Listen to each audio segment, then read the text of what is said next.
Well, as you might have guessed, we're maybe in Daniel chapter 6 again this morning. We are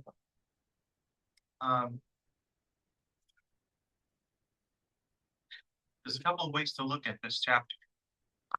We are coming to a close to the stories which pertain to Daniel and his friends. We are also coming to a close to the Aramaic sections of this book. We are steadily approaching the prophetic passages. There's a lot of ways you can look at it. I have included for you this morning, if you're interested, this outline, which is from BibleProjects.com, which I have copies for you to look at if you're interested. You won't mind passing these out. Thank you.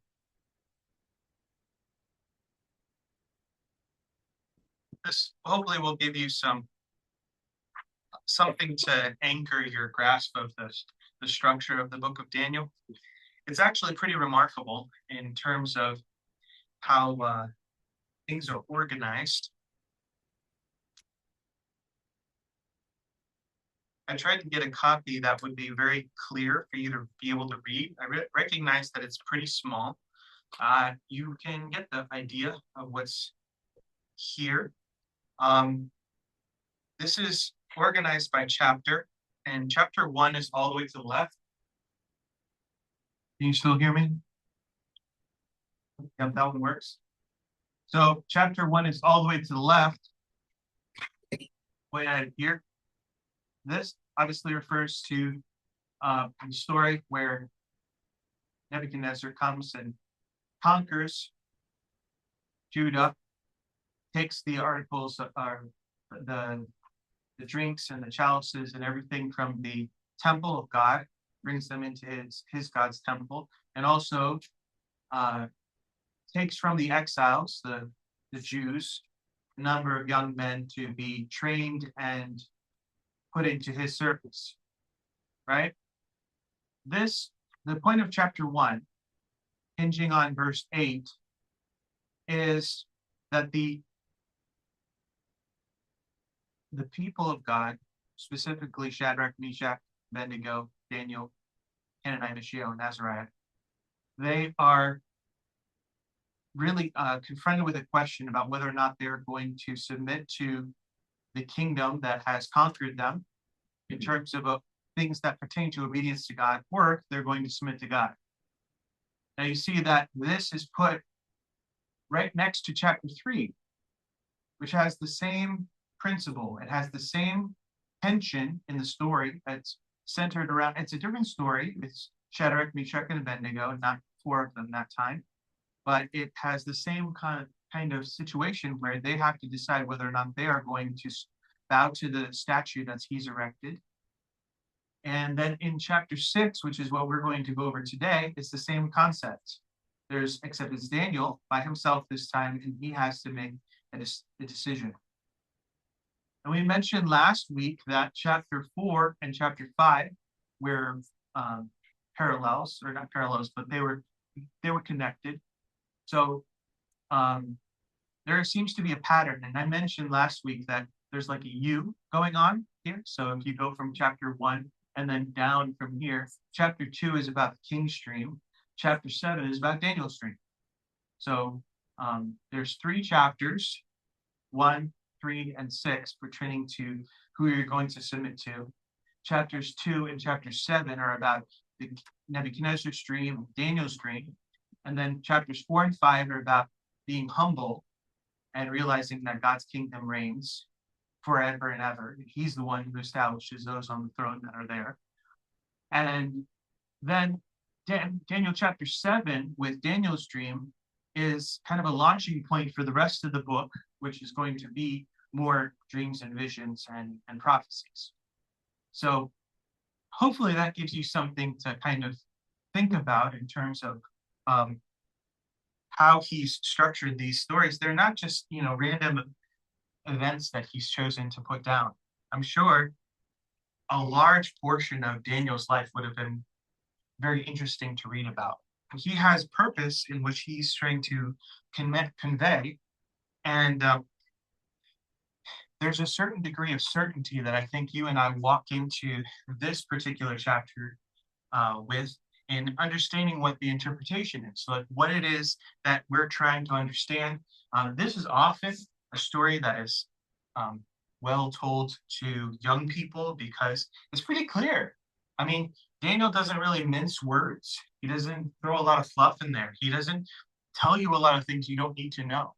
Everything that he tells you is pretty well um, designed to give you more information about something that is truly important. So let's go through. It's important that we read this. With somebody, I can have 3 volunteers to read, and perhaps we could also pass the mic too for this. 3 volunteers. I'm going to have someone read verses 1 through 5, someone to read verses 6 through 10, and then someone to read verses 11 to the end of the chapter. I realize that last portion is bigger. I'll explain why. Chuck, would you mind reading verses 1 through 5? This is a New King James Version.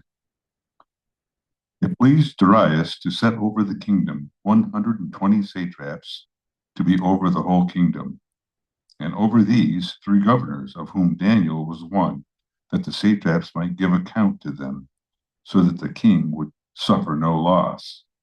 Then this Daniel distinguished himself above the governors and satraps because an excellent spirit was in him, and the king gave thought to setting him over the whole realm. So the governors and satraps sought to find some charge against Daniel concerning the kingdom, but they could find no charge or fault because he was faithful, nor was there any error or fault found in him. These men said, "We shall not find any charge against this Daniel unless we find it against him concerning the law of his God." All right, so we're going to stop there for just a minute and talk about this for a second. What do you notice so far is going on? Just simple, what's happening?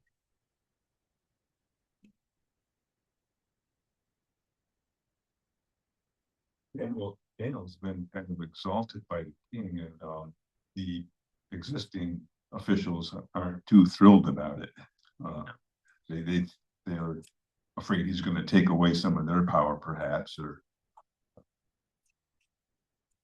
Yeah, so he begins distinguishing himself amongst the commissioners, and we know that there's a reason for this. We understand from chapter 1 that he has been given special favor from God in terms of his intellect, in terms of even his physical health, and his ability to have wisdom, to discern things, and even to interpret dreams. So it seems as though that has been carried on throughout his life, that he has been given especially great favor and even favor with those who are above him. Now, you would think that comes naturally from his like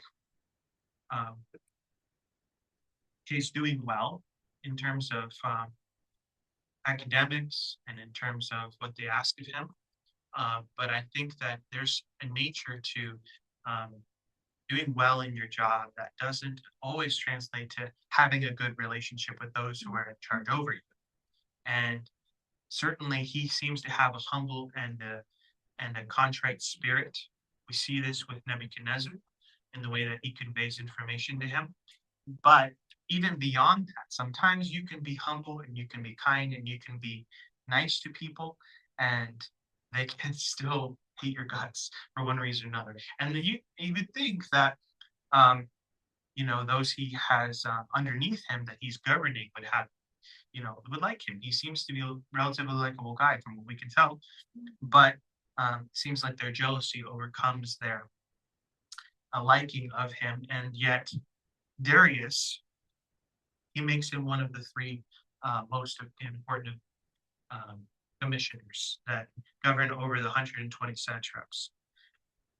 So he possessed an extraordinary spirit. We don't know what that looks like per se, but I'm sure we could all think of somebody who we could describe that way. And sometimes you meet somebody and you're just like, can't describe what it is about them, but they just have an extraordinary spirit. There's something about them that is tremendously commendable, and that's how he describes it here. He's capable, he's commendable, he is innocent in terms of anything. They can't find a single flaw in him. There's very few people in the Bible that are described this way. Daniel's one, Job is one. I think Zacharias in the New Testament, he's mentioned this way, and actually Elizabeth also, if I remember correctly. Very few people who are described like this. And so Daniel has the unique distinction of being described this way, not in scripture alone, but in scripture by his enemies. These are people who have really a pretty invested interest in finding fault in him. So they're motivated by self-greed, by selfish greed, and not because they just perhaps it's their job to look.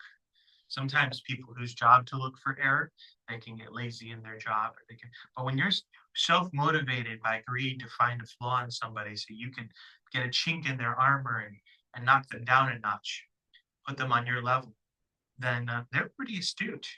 And the thing that they conclude is that the only way that they can find faults in him is if it's with regard to the law of his God. All right, now, Jessica, I think you were willing to read verses 6 through 10.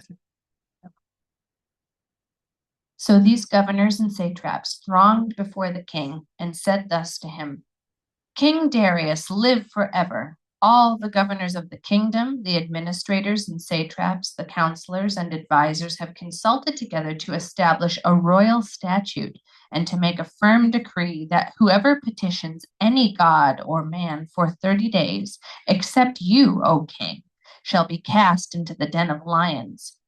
Now, O king, establish the decree and sign the writing so that it cannot be changed, according to the law of the Medes and Persians, which does not alter. Therefore, King Darius signed the written decree. Now, when Daniel knew that the writing was signed, he went home. And in his upper room, with his windows open toward Jerusalem, he knelt down on his knees 3 times that day and prayed and gave thanks before his God, as was his custom since early days. Very good. Thank you, Jessica. So here's something right off the bat in what they're saying to Darius, that there's a lie in it. Can you tell me what the lie is? Well, they say all the governors, but Daniel is one. Certainly he was not advocating for this. That's the thing that I think is true. I think that there's an implication here that Daniel, along with the other two, my version, which is the NASB, says commissioners, governors, as well as the prefects and the satraps. I'm sure they got most everybody's agreement on this, but Daniel certainly wouldn't have been in favor. And this is, evidenced by the fact that he doesn't obey it, right? This is an interesting thing too. Of course, we know that they bring this to him. The law of the Medes and the Persians cannot be altered, even by King Darius. It's an interesting, situation that you don't see a lot. A lot of times, kings retain that authority for themselves to revoke anything. This even something we see Nebuchadnezzar is capable of, and it's evidenced in chapter 5, my bad, in Belshazzar, when Daniel is saying to him, you know that your king, your father, the king, even had authority to pardon anyone he wanted. This is not the case. So there's been a shift in power to the Medes and the Persians, and King Darius is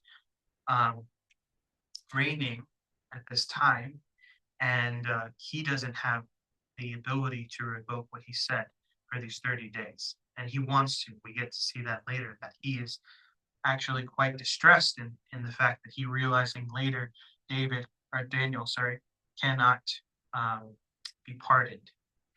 So one thing that is interesting about this, as I mentioned, the author doesn't mince words. He also gives you enough for you to understand. Some might think that, well, Daniel could have just prayed indoors, right? Why does he need to go to the window and open it up towards Jerusalem and pray? Why would it be so important for him that he do that? Jessica? Well, it's how he had always done it, so it's showing that, for him, nothing has changed. God is still the same. He's still going to worship him the same way he has, pray to him the same way that he always has. He doesn't need to be sneaky I mean, this law is a change, but, the important things haven't changed. Pastor Bruce.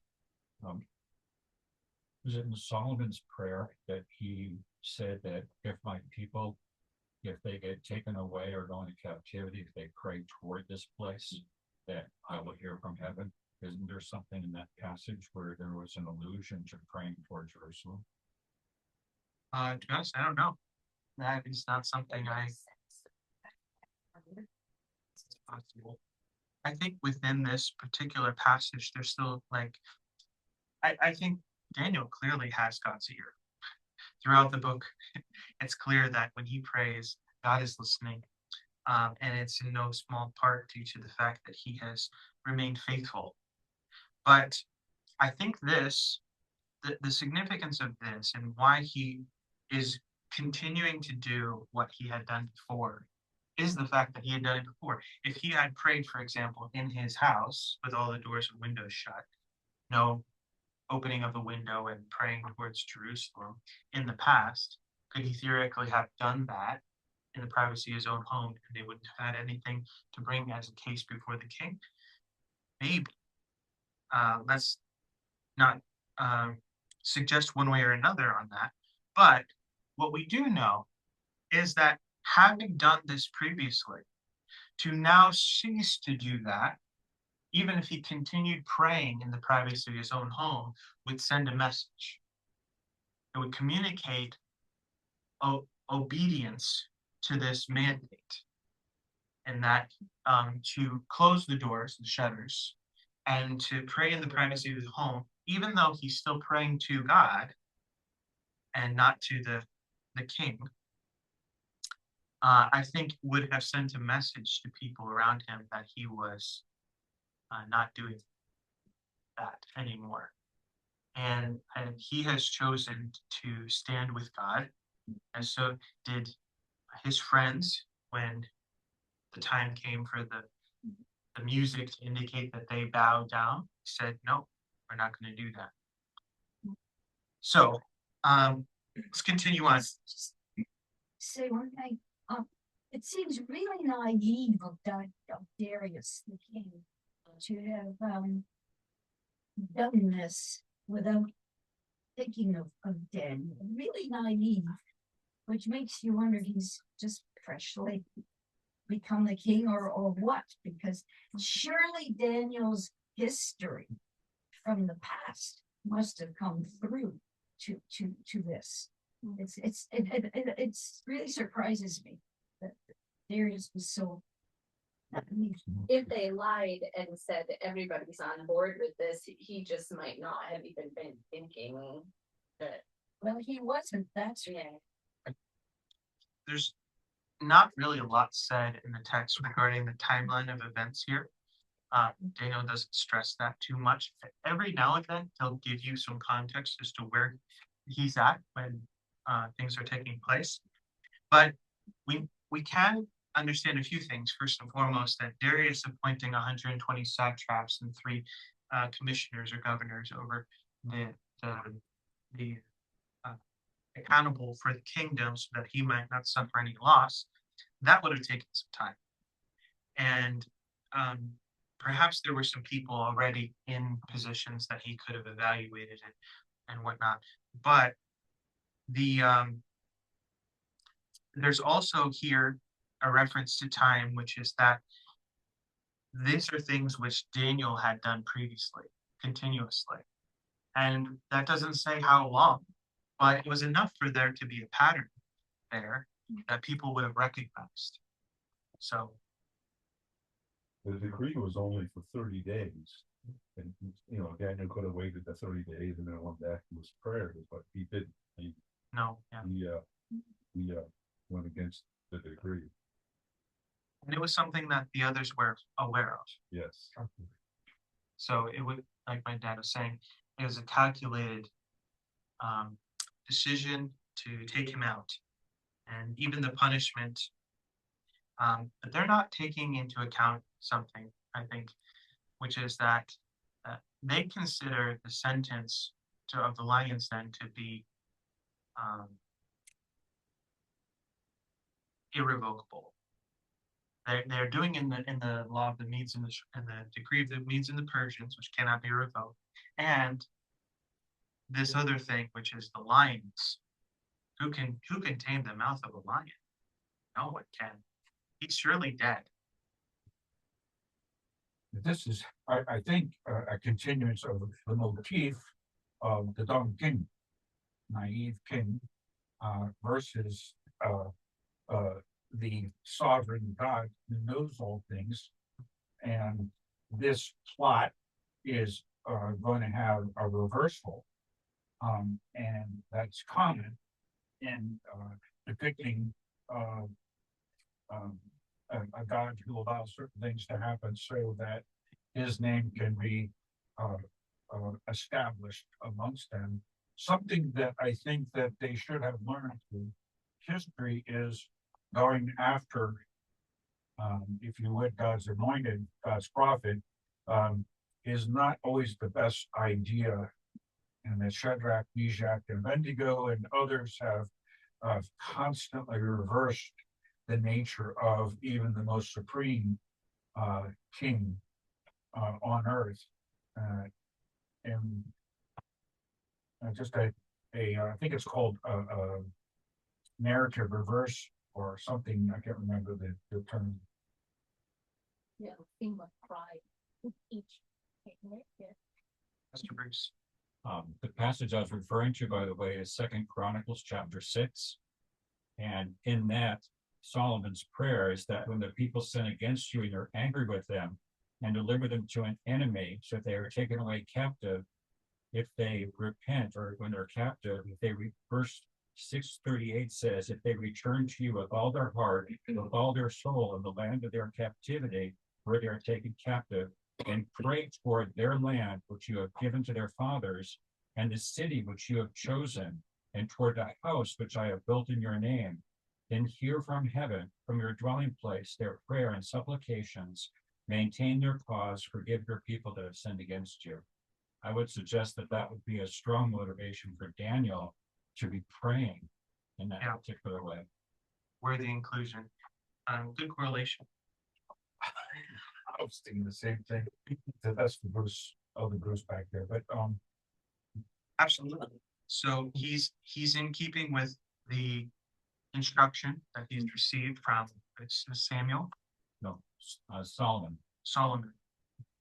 And obedient to God rather than the decree of man, even the Medes and the Persians. Just like to mention that there is also a series or a string that follows through of the unbending knee to the world situation. That might be an application, is just not going to bend, whether for good or for bad. Yeah, absolutely. And the consequences certainly couldn't be. I mean, I don't know which would be potentially worse. The burning up in fire or eaten by lions, but they're pretty severe. Those are not. As ways to go. Those are unpleasant, to say the least. At the beginning, very beginning of verse 10, I thought it was so neat to observe that it's the decree is signed in verse 9, and it says, now when Daniel knew that the writing was signed, he went to his house and did this. It's like no hesitation. His habit's not going to change. He knows that this is the case, and he's going to keep his habit, his dedicated practice to God. Right. So there's no question. I mean, humanly, we are curious minds that want to know, but this is included. It's like Daniel knew, and he went right away to his practice.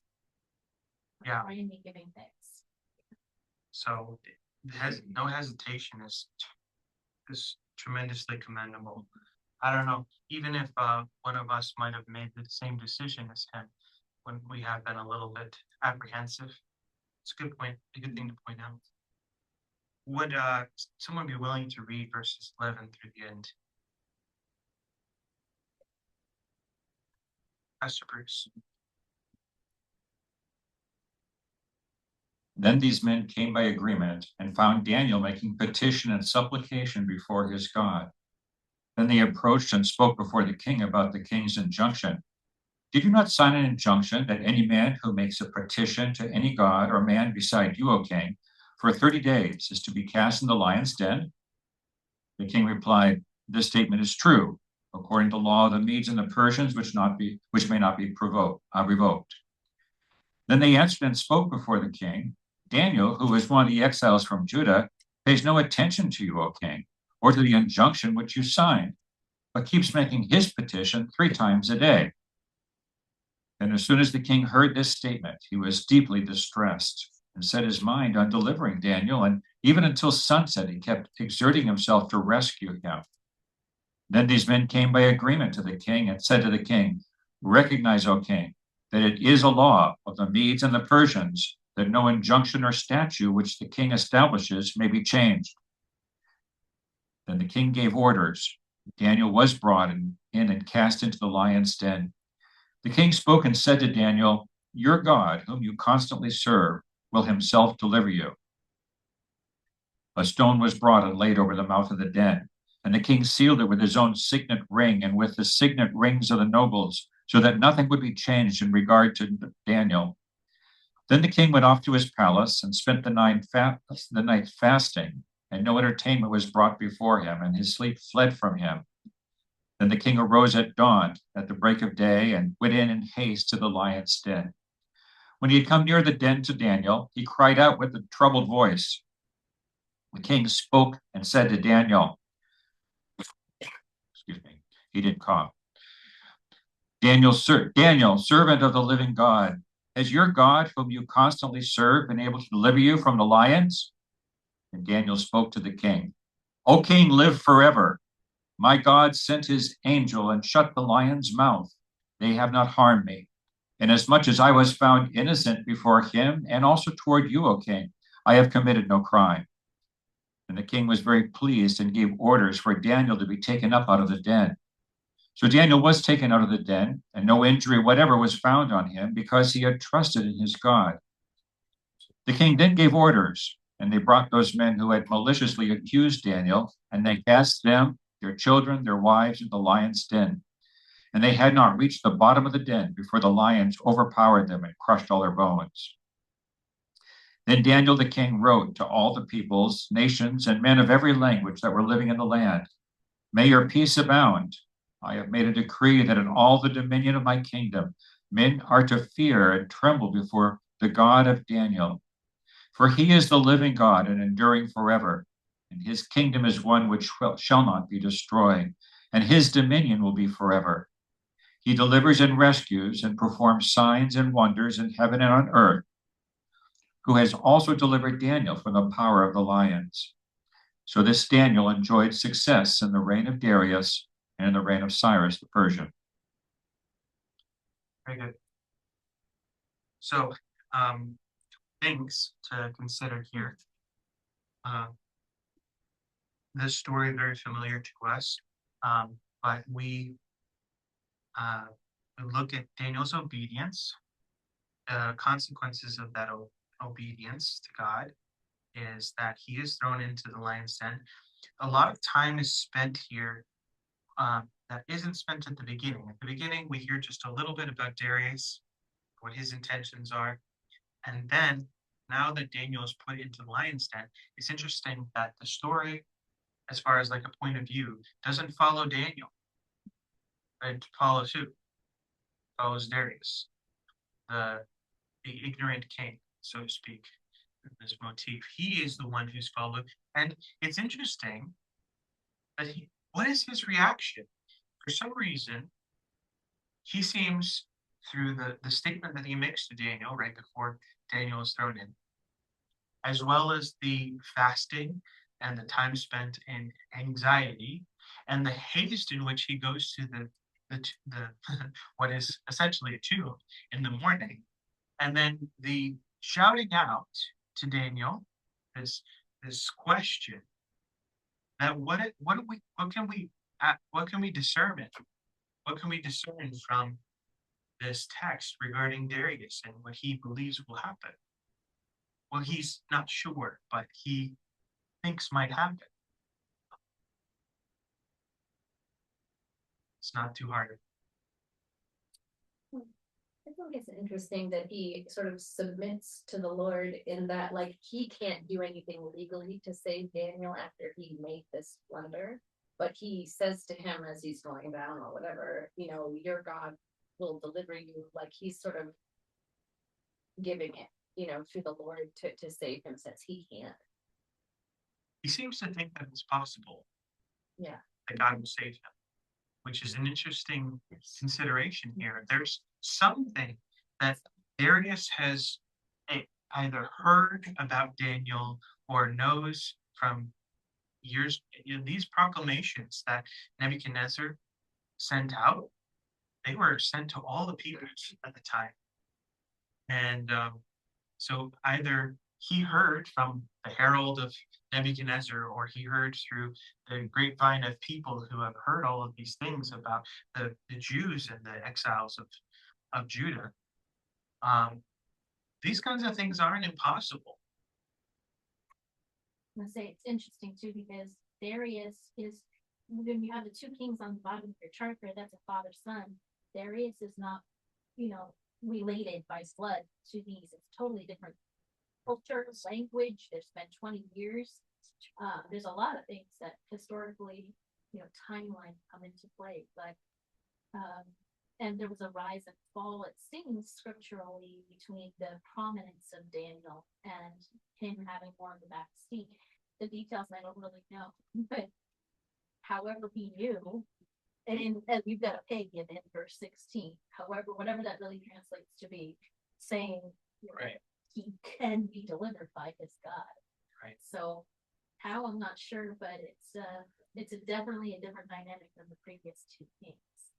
Yeah, and I don't know how much they can hear without a mic, but what you're essentially pointing out is that this is the third king Daniel has served under, and he's clearly pagan, as you mentioned in the earlier part in verse 13, when he makes this decree. Obviously, it would be a contradiction to the God Most High, and so he's not one who honors the God Most High, but he is.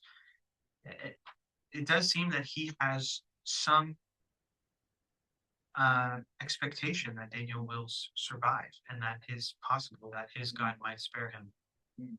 All the way back in verse 3, the thing that said, and the king gave thought to setting him over the whole realm. So he must have known Daniel was capable, and he may have, I mean, that's speculation. He may have, you know, attributed that to Daniel's God blessing him. Certainly, he was someone who caught the eye of Darius, and it makes sense why he did. And at this point, he's not a young guy anymore. It's been several years since he was taken out from the exiles, and several years that he was in training, and then several years in service under Nebuchadnezzar. At least some time under Belshazzar, and now Darius. So he's getting on in age, and he is very capable. He's had a lot of experience in these roles too. One more thing to inform the immediate context is the fact that all these other satraps that were jealous of him called special attention to the king of the fact that Daniel was praying to his God. And so that could have just tuned Darius in to realize, okay, if Daniel's praying to his God in spite of the rule, he must have a special confidence in his deity over the rest of them. Absolutely. Absolutely. So Darius spends a very wakeful night, anxious. He goes to the den in the morning. He says, "Has your God, whom you constantly serve, been able to deliver you from the lions?" Daniel, then we now, the POV leans into Daniel and he says, "O king, live forever. My God sent his angel to shut the lions' mouths, and they have not harmed me, inasmuch as I was found innocent before him, and also toward you." And I think it's important here that he says that he's innocent before God first, because that is ultimately who he's serving, who he is considering. His obedience is first and foremost towards God, and I don't think that is lost on Darius. "I've committed no crime." And the king was very pleased and gave orders that Daniel be taken up out of the den. And no injury whatsoever was found on him. This is also paralleling in chapter 3, the thing that we see with the Shadrach, Meshach, and Abednego, that nothing at all about them was not even singed, or a little bit of smoke was found on them.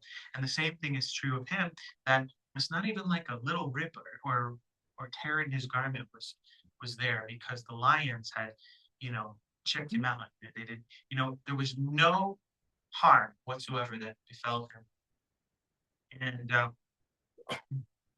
the same cannot be said, contrastly, for the people who were accusing him. In fact, they were dead and all their bones crushed before they even touched the ground. And I think that it's interesting now that stark contrast is made, because the nature of these lions was severe. And therefore, even more contrastly was the protection that Daniel received in the lion's den. He sent his angel, shut the mouths, and once again, a pattern is forming between these stories. What did we see after Nebuchadnezzar saw the fourth person in the flames, the one who had a face like the Son of God? They come out unsinged, without smoke, and he does what? He exalts the God of Shadrach, Meshach, and Abednego. And the same thing happens with Darius, right? He says, "I make a decree that in all the dominion of my kingdom, men are to fear and tremble before the God of Daniel. For he is the living God and enduring forever. And his kingdom is one which will not be destroyed, and his dominion will be forever." And interestingly, this is another pattern. Not just that he is saying something, but it's the things he's saying about him, which is that he has complete dominion, his kingdom is eternal, and that he will reign forever and ever. And this is something that the kings of that day value. I mean, what does Daniel say to him? "O king, live forever." What did he say to Nebuchadnezzar? "O king, live forever." What did they say to Belshazzar? "O king, live forever." But what do we see throughout the stories is that Nebuchadnezzar what? Well, at least from what we can tell, his kingdom passed to his son, which means he's dead. And Belshazzar, what? He was slain. And Darius is not around today. He didn't live forever. But what do we know about God of Daniel? His kingdom is eternal. His reign is forever and ever. And it's interesting that even these from the mouths of these pagan kings, that those words would be spoken specifically and communicated to all of the pagan nation. So something that went out. He delivers and rescues and performs signs, wonders in heaven and on earth. He was also delivered Daniel from the power of lions. And this is basically a sign. God is using the faithfulness of his people to be a sign to the nations that he is the one true God. And a sign to his people. sure that this would have reached the ears of the refugees. I wonder, this is speculation, but forgive me a little speculation. I wonder if the exiles who survived upon hearing this story might have spent that evening in prayer at their window to the God of heaven. They might have had a little more confidence that even though they're in exile, there is a God of Daniel who hears their prayers and delivers them.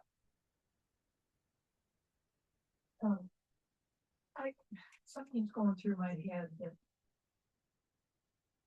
both cases here with the lion's stand and with the furnace, the men who were told to take care of these fellas, it was like they did what they were told, but yet not only they, but their entire families were killed. I just, it doesn't make a whole lot of sense to me. The cruelty. Yeah. Why were their families included? Yeah, it doesn't say. In many cases, though, the consequences of the father or of the parents falls on the family as well. And this isn't just the case in pagan nations, by the way. This is a pattern that you see. Bacon in his family. Bacon in his family was one idea. Yeah. I think Korah, he was swallowed up, but also his whole family and his tents. So, but you see this naturally as well, not just in like sovereign rule or in deific consequences, but right now, Brenda and I, we have a child on the way. If we were to take drugs or alcohol or do something, there are consequences that follow, and they follow on the heads of our children. And that is the case if you have like financial issues too. Like the things that you do, they affect the people around you. They affect It's the way of breaking the line of the family. It destroys the line and the authority and anything below it. So in other words, when the dad does something, everybody's guilty, whether we like it or not. Yeah.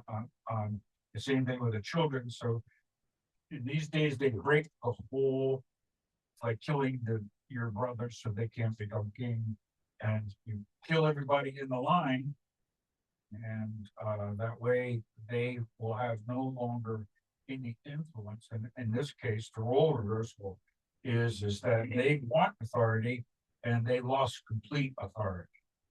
Whether we like it or not, I don't like the family getting killed, but I mean, they're all guilty.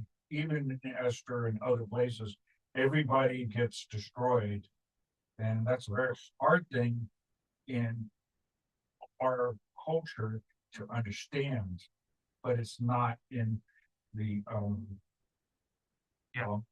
in some of the cultures that are out there, some over. So We think so individualistic in America, but that was not the way. And it was oftentimes even their livestock. The severity of it also plays a part. So when you have somebody who does something and the king is displeased with them, or they've done something that is against the law, if you take out their whole family, it sends a message to everyone around too, that the consequences of your actions will fall upon your whole family. And for many in this time, and in this time also we see this today in many parts of the world, family is like everything to these people. We have, as you mentioned, individualistic society where like the kids kind of leave the house and they go on and do their own thing. They become their own employment. They kind of like spread out and go to college and make their own families, and everyone kind of just like goes all over the place in our culture. And this culture, I can't speak directly to because I don't know, with the but generally speaking, as you look at the broader picture of families in this time, like everything revolved around your family, far more than it does today. So the fact that the entire family was taken out, it gave people a lot of reason to pause. What if they had not taken the families out? If we look at that from their point of view now, it could be that a son could have risen up and done what his father did. There's more than meets the eye. That's The kings of England, he killed everybody. Yeah. Everybody that was in remote ability to strike against their leadership. It's in abundance. It's just not our culture. that's all the time we have now for the discussion. Pastor Bruce has one more thing to say, and then we'll be done. For a bit of relevancy to this weekend, I asked ChatGPT, what's the territory that corresponds to ancient Persia today? And it's Iraq. And this whole thing that's happened this weekend is an Israeli-US payback. And Iran has been, and the Ayatollah so strong against Israel. Just an interesting timing for you to be here, and Daniel, for this mention for the weekend. That's all. We're over time, so we're going to pray and commit this time to the Lord.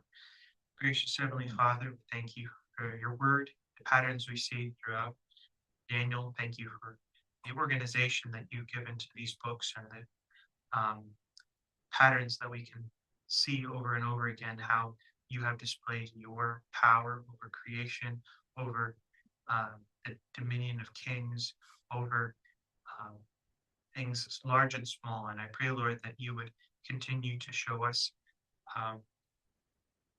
your sovereignty through your word and in our lives. I pray that we would continually submit to you and trust you with the outcome of our lives. Pray in Jesus' name.